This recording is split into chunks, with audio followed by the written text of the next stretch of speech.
ये घटना बहुत साल पहले की है। तब मैंने अभी अभी 12वीं पास की थी।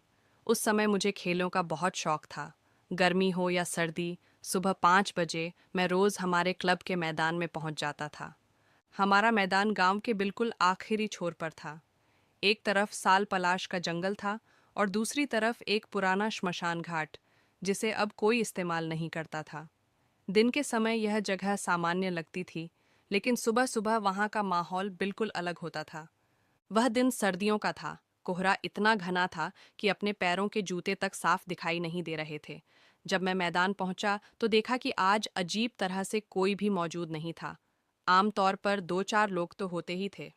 मैंने सोचा कि शायद आज सब देर से आएंगे। मैंने गेंद उठाई और दौड़ना शुरू कर दिया। चारों ओर सन्नाटा था। सिर्फ मेरी सांसों की आवाज़ और जूतों की आहट सुनाई दे रही थी।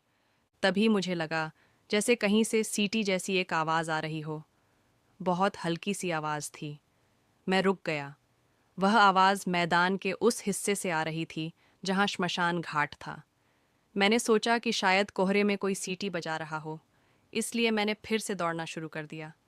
लेकिन इस बार वह आवाज़ और भी पास महसूस होने लगी। तभी अचानक मैंने देखा कि मैदान के बीचों बीच एक परछाई खड़ी है। वह इंसान जैसी ही लग रही थी, लेकिन उसके पैर ज़मीन को छू नहीं रहे थे। मैं चीखना चाहता था, लेकिन मेरी आवाज़ जैसे गले में ही अटक गई। वह परछाई धीरे धीरे मेरी तरफ मुड़ी। कोहरे के बीच साफ दिख रहा था कि न उसके चेहरे पर आंखें थीं और न ही कोई चेहरा, बस एक काला खोखला साया था।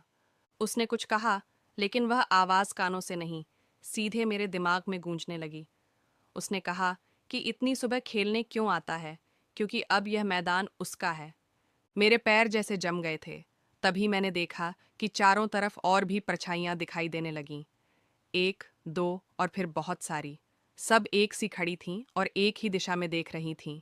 मैंने आंखें बंद कीं और पूरी ताकत से दौड़ पड़ा। कितनी देर तक दौड़ता रहा, मुझे खुद नहीं पता।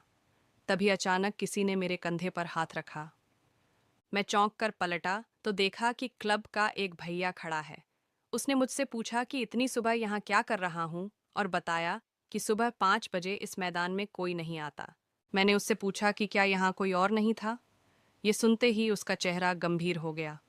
उसने बताया कि एक समय इस मैदान में सुबह खेलने आने वाला एक लड़का अचानक गायब हो गया था और आज भी उसका खेलने का समय सुबह 5 बजे ही था।